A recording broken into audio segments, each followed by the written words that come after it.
Welcome to Toffee TV. Me and Andy are going to do a little bit of a transfer show. Not much going on as we enter the final week of the transfer window. Not much going on in general, really. No, it's not a great window. January transfer. I mean, do you think we're seeing the end of really big deals in January nowadays? I think what clubs have done, and you know, people who obviously work around football who provide advice to clubs, is they've looked at the prices and the difference between the summer and the January window and the effect that it can have on the rest of the season. I think people have worked out that realistically, for the amount of games that you get and then the level of price you're paying higher than you would normally pay, it's not really worth doing the deals. So I think clubs have become smarter in the sense you don't see those Berbatov, Robinho deals anymore. I think clubs have just become wise to the fact that teams don't want to lose their best players, so they put ridiculous prices on them. So you have to pay a ridiculous price, and they won't also release until the end of the window. So you're losing half those games in January anyway that you would have had them for if you bought them early.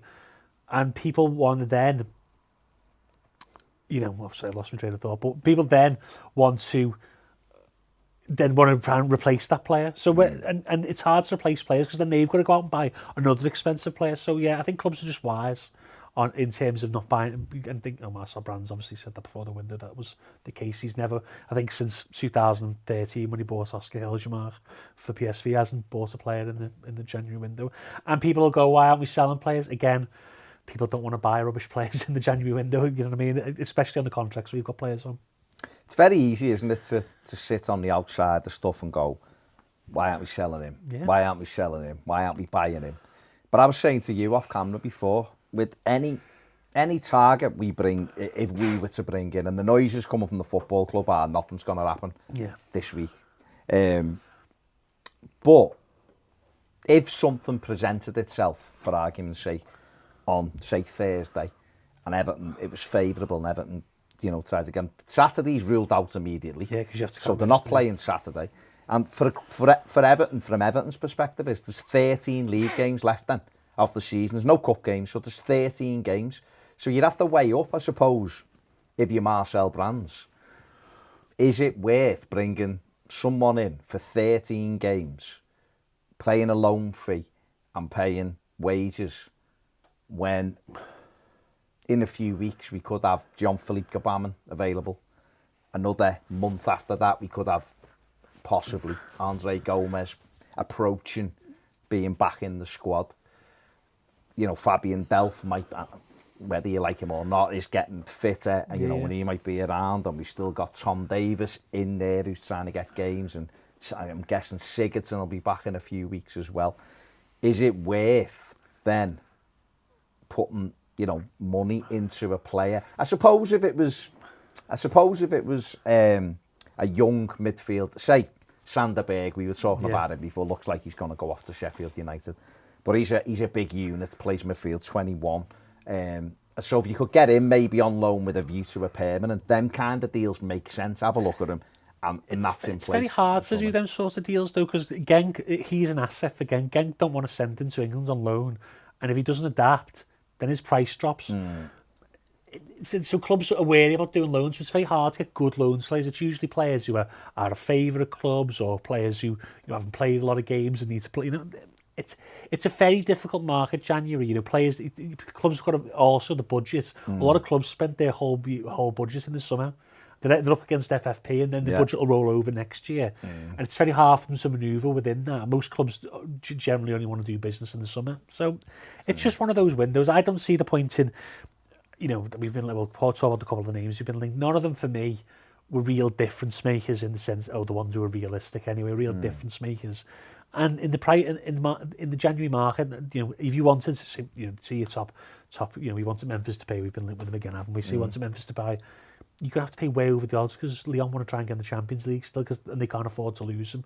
I think he's injured, but he's injured anyway. But yeah, I know what you mean. But that's generally the thinking. So I think I understand fans want that extra midfielder to push on into Europe, but I think, same I did as well. But then if that midfield is not available, you just don't get a warm body in for the sake of it. Especially when Carlo's looking at the squad and thinking, who's going to be on my team next season? It'll give him a chance to work with the players and then see, Tom Davis, whether people like him or not, we still need to see if Carlo thinks that he's capable of pushing on next season. So they need games. I understand people don't want to see Sigurdsson and Schneiderlin playing another midfield, but it's just a means to an end. Things will change in the summer. Yeah, well, that's fair enough. It's, I very much wanted a lone midfielder in this because I don't want to see Sigurdsson and Schneiderlin together. I think, and the frustration, I suppose, from a supporter's point of view, is that the top 5, 6, 7 places, into Europe are still wide open. If we'd held on against Newcastle, we were 2 points off 5th. So it's wide open. There's 14 games to go. If Everton can win half of them, I think that they're practically in Europe. So there's an opportunity there, and with an extra midfielder who's a little bit more progressive than what we got, we could bridge that. And then we get into the Europa League, I think, you get into the groups, I think it's £12 million you get, and that helps with sponsors, it helps with FFP. So there's a method in the madness almost of paying money for a loan player.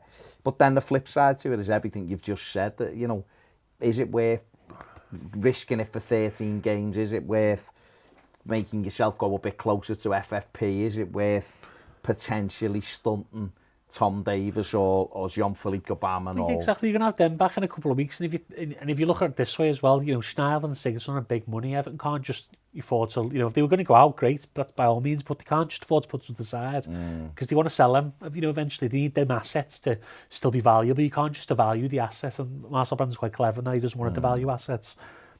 So I think fans just need to temper their expectation. I think obviously Carlo got us dead excited. People expect the big money to be spent. I think we'll obviously spend money in the summer. I've got no doubt about that.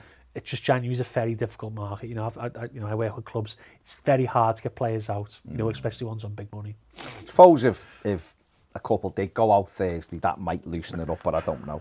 I mean, just let's go through some of the names then who we've been linked with. The one that pops up every day, basically at the moment, is Matthias Vecino, I think someone said his name was. Vecino. Yeah. But, Uruguayan. We know who he is. Uruguayan, 28, nearly 29, I think.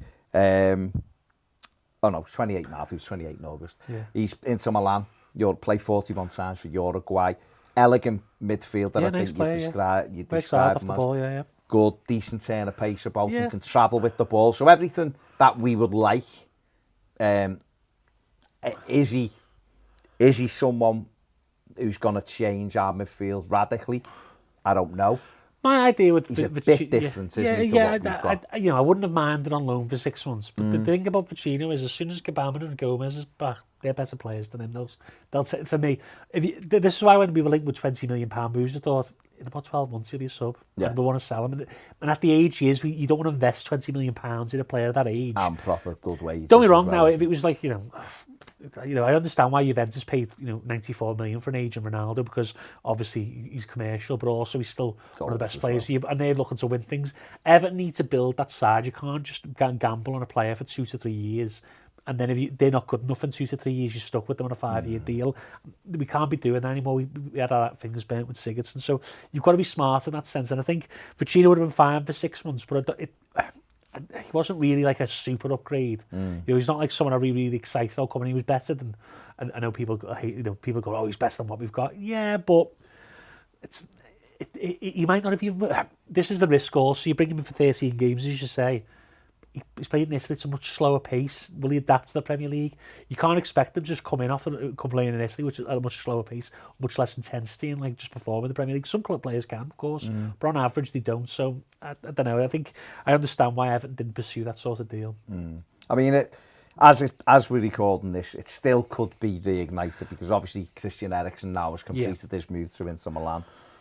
And the reason why this deal could potentially be reignited maybe late in the window is if he wants games, if Inter Milan think, well, it's better. Everton won't buy him. Everton won't spend money in this window in terms of bringing players, and I don't think, for all the reasons you said before.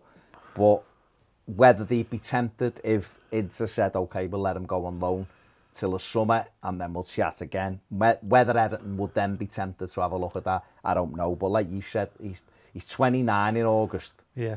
We do really, unless he's going to be super outstanding and be one of the first names on the team sheet at 29. We had 30-year-old Garner who was really effective for us, and he would have and he's been brilliant for PSG this year. And if we had him, he'd probably still play for another 2 or 3 years. Yeah. That's a different thing. He cost us 7 million. Exactly, but we know that he could do it. This fella, we're flipping coins, aren't we? We're going, elegant, good passer, can beat a man, can get up and down the pitch. But that's in Serie A where the pace is a little bit slower. Do we take that risk? I don't know. He's played, 73 times from Milan, scored 7 goals. You know, he was at Empoli on loan, he was at Cagliari, he was at Fiorentina. Most goals he's ever scored. You know, this is the most goals he's ever scored for a club side in Europe. 7 goals. I mean, he got 56 goals in 50 games for Central Espanyol back in Uruguay.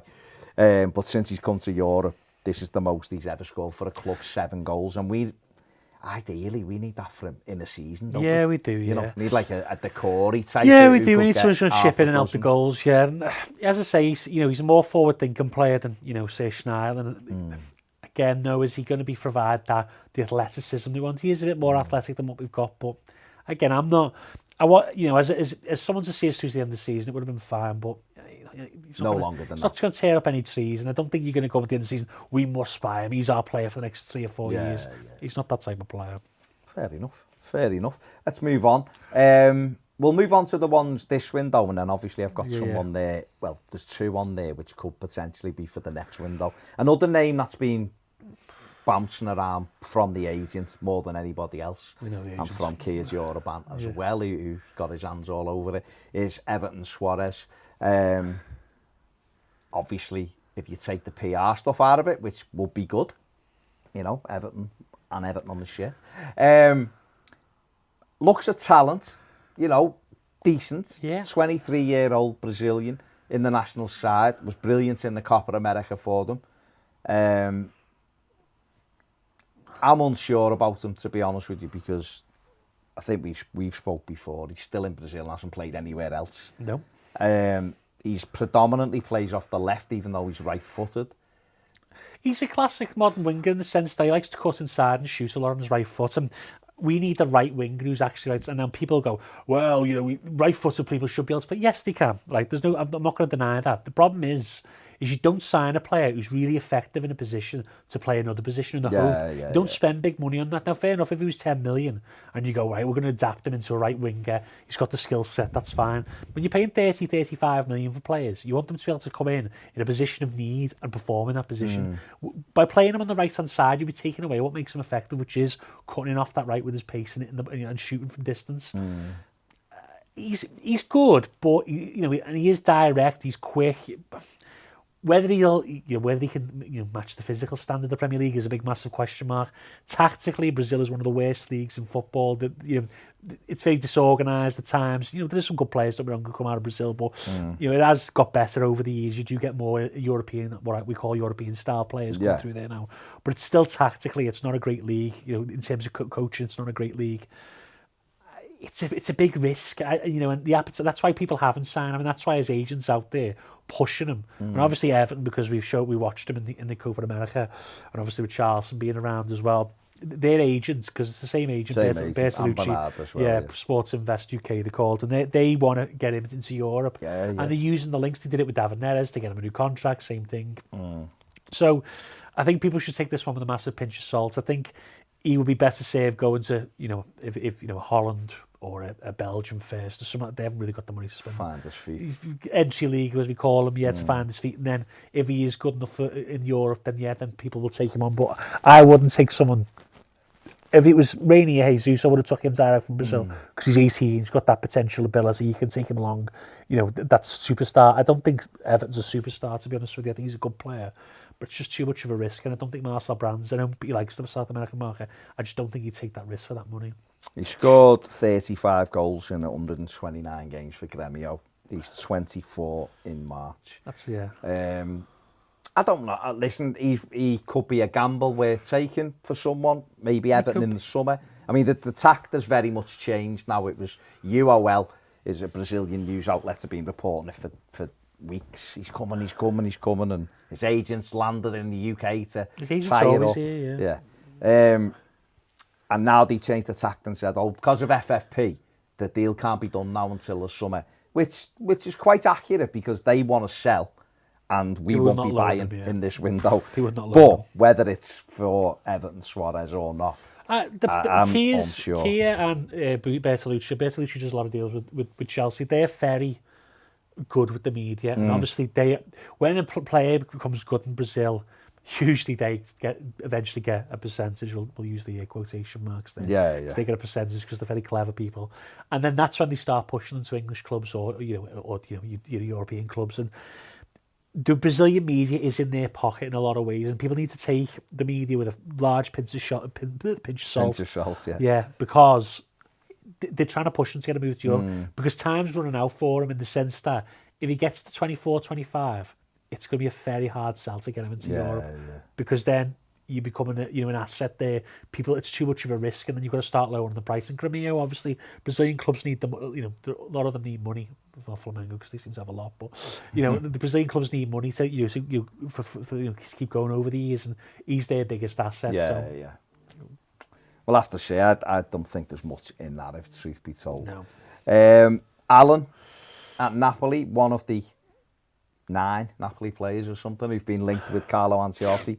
Again, this is a very, very good Brazilian midfield player. Superb footballer, yeah. Strong, can get up and down, good on the ball. But 29 years of age.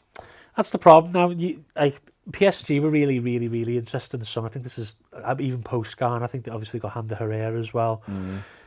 They wanted 88 million then. Now the price now is supposedly about 40 million, isn't it? At 29, he's never played. He's played in the Serie A since 2012. Went from Udinese to Napoli. Again, it's a risk. And at 29, you put him on a 4 or 5 year deal. He doesn't adapt to the Premier League.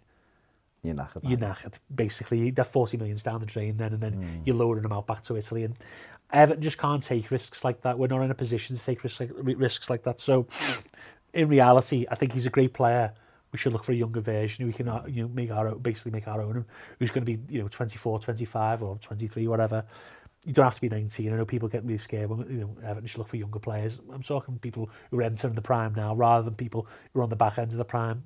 He is a good player, and he is what type of midfielder we need, but he's not the right person, unfortunately. I mean, we don't. If Carlo Ancelotti really wants him, then Everton may revisit that in the summer, and he may be one who, for the simple reason that he's worked with Ancelotti and he knows what he's getting from him. But then you do have to temper that with all the stuff. If you look at Ancelotti, though, Ancelotti's always been someone who's looked at younger players, even at Real Madrid and Bayern. They always sign younger players. So I don't think he's got a problem. I don't think Carlo's going to come in and demand a load of 30-year-olds because he wants to win the title next year. I think he's bought into the Everton project as a long term. That's why he signed a 4.5 year deal. So I've got no. I don't think we're going to be signed. I think Alan's a very easy link for the press to make. I think his agent probably wants him out of Napoli, because Napoli seem now to be sinking. I know they won last night or the night before, but I think they're not going to be in the Champions League next year. So he wants to get into a club. Maybe Juventus will take him. Yeah, good player though. He is a good player. He's a very good player. He would improve Everton. There's no question about it. Another couple of Napoli players on there. Alex Mera, or Mere. Yeah, goalkeeper. Yeah. Been linked with Everton. 22 years of age. He's Napoli's number 1 at the moment. What do you know about him? Good goalkeeper, came from Udinese, again, same as Alan. Good with his feet, good distribution, can play out from the back, which is what they do. He only got the goalkeeping spot at the end of last year. Under Carlo, because David Ospina was playing under other managers. People know him from Arsenal, of course. He's a good keeper. He's not the best goalkeeper. He's not one of the. I think there's better goalkeepers in Italy that I would prefer Everton to go for. Obviously, I think that another easy link is a Carlo.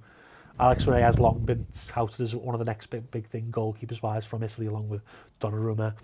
And there was another goalkeeper who he beat out at Udinese called Scuffi, who's now in the 2nd division. But I think it's just an easy link. I don't think Everton will be looking at a goalkeeper until... he's not a backup, really, because you're going to have to spend 25, 30 million on him. And I think we'll be looking for a backup, or Javajin will be the backup next season, or Lossell again. I just don't see us spending big money on a goalkeeper unless someone's going to buy Jordan Pickford for a good price. And even then, I think there's better options out there than ours. 22 years of age, 23 in March, 6'3". He's played 27 times for Napoli so far in his career, but he is the number 1 now. I mean, there is an interest. He's represented Italy He's played at every level from under 16 right up and been capped once by the Italian national side. I think there is an interest in him from Ancelotti and Everton, but how serious that is, we don't know. Obviously, if Jordan Pickford's your number one goalkeeper, I don't see Everton when they've got such needs elsewhere spending 30 million on another goalkeeper to compete with them. Just to compete. Yeah, I just don't see it. I think fair enough. No clubs really have two top goalkeepers. No, they don't. And most of them get them for cheap prices. You know, Romero cost Man United nothing when he went 8 million, whatever, and he competes for. Adrian cost nothing exactly. So clubs generally don't spend a lot on the backup keepers now. So we'll have to wait and see whether. I mean, I suppose the key thing will be how Jordan Pickford plays between now and the summer, because Everton and Ancelotti will. He will go along with Marcel Brands' project because he's in it as well. They're all in it together, aren't they? Certainly those two. But he will be a session between now and the summer, won't he? Because he wants a proper crack at it next season. Pickford is not their signing either. No. So if they don't believe in Jordan Pickford as long-term Everton goalkeeper, which, you know, due to his up and down form generally is still a question mark, unfortunately. You know, a goalkeeper is a position of great importance in the team. You know, you need a top goalkeeper to win things. Maybe not Bruce Grobbelaar, but whatever. But, you know, you need a top goalkeeper to win things. So it behooves Everton to look. It's sometimes short. That's why I say, you know, we need to look at the end of the season, decide what the striking situation, whether, you know, we need to add maybe an older striker, as people say, or obviously we know we need a right side to play a right back as well. We need to decide on Coleman, Sidibe, Kenny as well. So there's lots of things to decide upon. I just think a goalkeeper, I think until we sell Pickford, if you bought a goalkeeper and drop Pickford, then you reduce his price anyway. So you need to sell Pickford while he's your first choice keeper. You've got to play it smart, and then you sign a keeper. Maybe I'm a big fan of Thomas Stracosci, who plays for Lazio. I think he's an excellent goalkeeper. Or Ian Radu, who plays for Genoa. There's some good goalkeepers in Italy, as well as Alex Murray as well. Interesting. One who, again, another Napoli player. You know, I like Ruiz. I think he's the best player. He's superb. He's only 23, Spaniard, fantastic player. And he'd be brilliant for us centre midfield. But one player who was linked with Everton quite heavily last summer before he moved to Napoli is Mexican winger Irvin Lozano. He's been linked with Everton again. Italian press and a very respected Italian journalist who's very close to Carlo Ancelotti apparently has said that he's spoken to Ancelotti about Lozano, and Ancelotti has said that he wants to take Lozano to Everton. Obviously, the link becomes stronger when you know that Brands took him from South America to PSV. He's a very hard worker. He was brilliant for PSV. He was really good in the last World Cup for Mexico. Scored the winner against Germany, of course. Yeah. And I think he's a really good player, Lozano. And I think he's the type of player that would do all right at Everton because he is a grafter. He's a bit like Richarlison. He'll work hard. Is he quick enough? He's quick. He's quick, but is he, you know, physical enough to cope with England with the pace that's and why, the strength? And that's why we didn't invest a lot of money, because they had that. He's not done well in Italy. I'm going to be honest. No. But the problem with Italy, though, is, as we spoke off earlier today about Italy, very hard for young players to settle in because it's so tactical. Because the defences sit so deep, they narrow the space so much. If you got him for a cut price deal at less than 20 million, then yeah, take it, because there's potential there for him to become a really good player. Let's be honest, they're not getting him for 20 million. No, they're not. It'd be more likely to be 30 million. Aurelio De Laurentiis is not soft. He really sells at a loss. Signed him for 34 million. He might want the money back. I think, again, this is a link dredging up the old links from Everton and obviously the Carlo link again. People need to... The problem with the press is they have, you know, in the slow times... These are the type of things that the 2 and 2 make 4. You know, 5 and 5 makes it 15. Would you have him though? He's not an actual right winger again, though. I know, but he plays. He's better off the left because he cuts in onto his right, but he can play on the right hand side. This again, that's what I mean. He can, but is that his best position? No, so why sign him? I think he's a good player. Yeah, and I would. I would rather have him than Theo Walcott. Yeah, of course I would, because I think Theo Walcott. Is he a level up from Walcott? Yes, in the sense that he can actually finish and he can pass. Whether he adapts to the physicality of the Premier League, though, is a question, which is why Theo, whether you like him or not, he's still in the team because we haven't got a natural right-sided player, and he puts I mean, he got 34 goals in 60 games for PSV, so a bit more than 1 and 2. He's got 3 in 13 for Napoli this season, so he's around the 1 in 4 for Napoli. And he's not. They've been rubbish. Let's be honest. You know, since Carlo left, they've been really poor under Gattuso. So much so that you know, they are saying he will be allowed to leave in the summer. And whether Everton could get him on a year loan with an option to buy, there's potential there. There is definitely potential there because you take his wages. Yeah. They might say, yeah, okay, pay us, I don't know, 5 million for the season for him, and you have a look at that. You know, you try before you buy. Maybe it'd be that, and that might be the happy medium. Someone who Brands knows, he then could play right or left. Yeah. We've got Bernard who can do either as well. Yeah. Richarlison who can do it. So you're giving yourself a few more options. Yeah. The other player who's been talked about in the summer, he was a player we really like. It's come up again. Is Cenzalunda, who's back in again at Roma now. Fonseca saying he's picked up his form of late, but apparently people close to him saying he's interested in the move to Everton. He's interested in England, but only in the summer. He doesn't want to leave in the January transfer window, not that we would have been buying him anyway. But is he a player that you'd like at Everton? He does play off the right-hand side. He's left-footed, works hard off the ball, scores goals, creates goals. He's not just one-footed either for left-footed play. He can cross and pass very well with his right foot. Yeah, decent turn of pace as well. Yeah, really good player. He's a good player, yeah. And, again, he comes from Italy. 21. Comes from Italy. He is young enough, though, however, to try and adapt to the league. He's from Turkey originally, so he's used to a bit more of a physical style of football. He is used to physical style of football. I think he's the type of player, that we should look to sign. I think he's... I know, you know, people go, oh, well, you don't want to sign him because he's 21, but I think this lad's got a level of talent that's not been hit yet.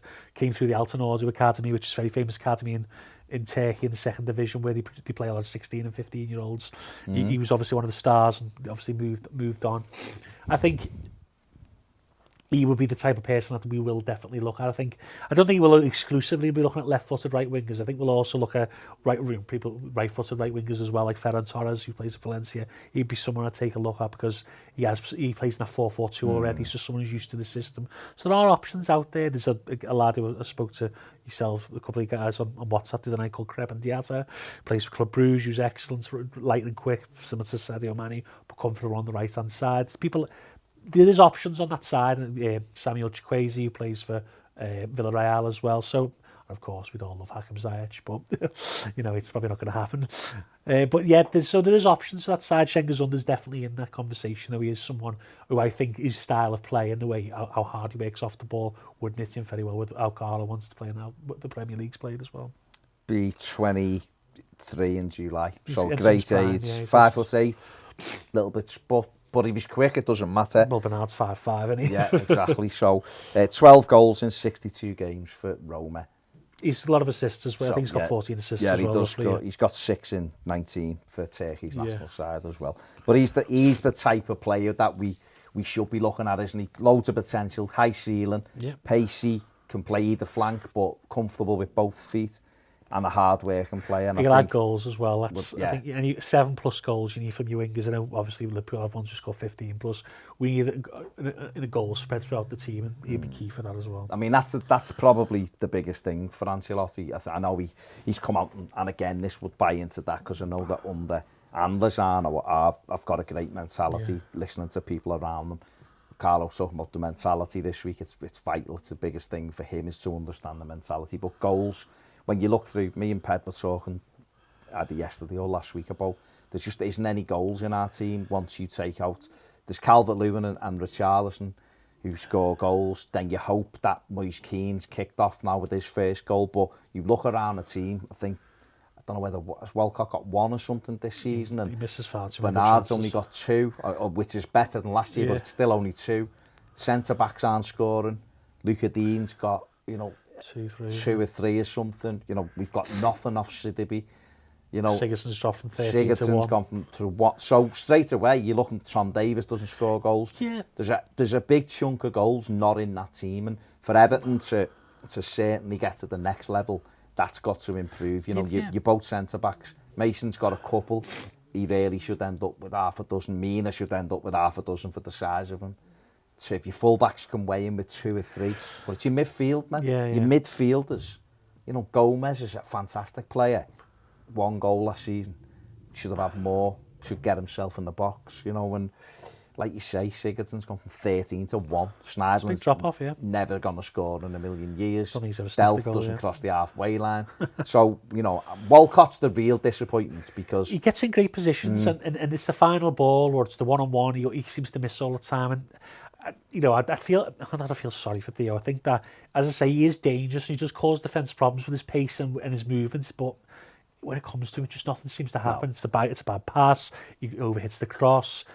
Takes the wrong decision when to shoot. And you realistically, from your front 3-4, you need 35, 40 goals. You know, between them to do anything. And we've got what Richarlison. I think we've got 23 at the moment, and if you include Bernard, 25. Yeah, you need more than that. We need more, don't we? Yeah, so buying a winger who can add 10 plus goals a season, and obviously getting more out of Iwobi and Bernard is very key. And obviously they're going to be the creative players of the team.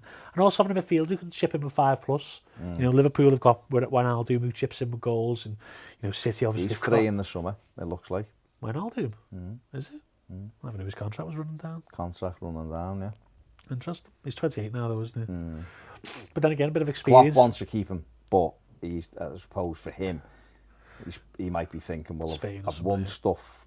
But I want to play because I think he's approaching 29. Yeah, your cringiness is offending me. I'm not saying he'd come to Everton because he might want to go back to Europe, but someone like that who can make runs from midfield for free, and put I've got no problem playing a bit of experience in him. You know, that's. I know people go, you know, we haven't been linked with him, by the way. I'm just throwing his name I know in. people get on Fabian Delph, but I've got no problem paying low fees for experienced players because you're not overcommitting money and then you know, you're not putting them on long contracts, putting them on 2-3 year contracts. I've got no problem with that. It's just got to be the right players with the right mentality to raise those standards in the dressing room on and off the pitch. But it's goals from midfield, isn't it? That's, I think if he can do that, his tactical awareness and the way he gets you playing, I think Ancelotti will have us flying. But there is some gaps, and I think, you know what, I've said it before, I think the fact we've gone to 4-4-2 really shows up the gaps in our squad. Yeah, it does, yeah. You know, when under Silva, you could argue positions away and go, well, when we do this, it's all right. But if you look now, because players really are into sections, I mean, Brands did it at the presentation, you can look and go, centre of the park, we're not strong enough, right-hand side, we're not strong enough. We need a right-back. That's key, right-back as well, because realistically, I know Steve's got 5 assists this season and he's been fine, he can't defend. Coleman doesn't chip in with any assists at all. No. But sort of defend. You need an amalgamation of the two, really, and I think someone who's consistent, who can provide what. Well, come on, give us a name. We'll go over this in the summer when we do it properly and when we can. So I like there's two players in Belgium I really like. One's called Alessio Castro Montes, who plays for Ghent. Really good player, you get him for quite cheap. And the other one, obviously, I've mentioned before, is Joachim Mayo, Danish international. He signed a new contract though. He has, but you'd have to 22 million it costs you. So 6 foot, great engine, cross pass, gets into the box all the time. Does he ever get a goal? Yeah, he get goals, yeah. I'll actually ask him. Give him a message. No, he does. He's a really good player. But then put Finch Farm in his sat nav. But then you could also, I suppose, if you want to sacrifice, get a younger version of Sidibe, get Benjamin Heinrichs from Monaco. There's all sorts of different types of players you can get. But I think you know, Everton really need to look at that position because if you look at Liverpool, you look at Manchester City in the past when Walker was playing at his best, a lot of creativity from the fullbacks, and Lucadini needs to get back on form, of course. But we need a right back who can provide similar stuff. Final question. Go on. Make Sidibe permanent, yes or no? No. Okay. He's just too flawed. I think he's a good player. I just rather, I know it's 12 million, but I don't think we're getting rid of Coleman, so I don't want to go the next couple of years with Steve. He's our first choice right back. Fair enough. I mean, that's a big shout. 5 assists. I think he'll end up with about 9. I'm very hard to please. You are. You certainly are. There you go. That's our Everton transfer roundup. Obviously heading in to the last few days of the transfer window. Like I said right at the start, the noise is coming out the club. Our Everton won't do any business. Let's hope. Well, I hope it changes because I still want a centre midfield player on loan. And that will probably only happen if someone like Adrien Rabiot became available at the last minute, or you know, someone like that where you think, yeah, we'll have him for a few months. He's trying to get in the Euros, maybe, and needs games. But let's wait and see. But Andy makes some really good points. And when you look at the bigger picture, you know, it's 13 games because whoever we get, if we do get anyone, they're not available for Saturday, are they? Let's be honest. So you've got 13 games. Is it worth that outlay? Let us know in the comments section below. Of all the players we've talked about here, is there any that you'd love to see Everton bring in the summer, if not this transfer window. Big thanks to Andy. Make sure you subscribe, give the video a thumbs up. If you want more videos and more of Andy, join us over on Patreon. Thanks for watching. See you later.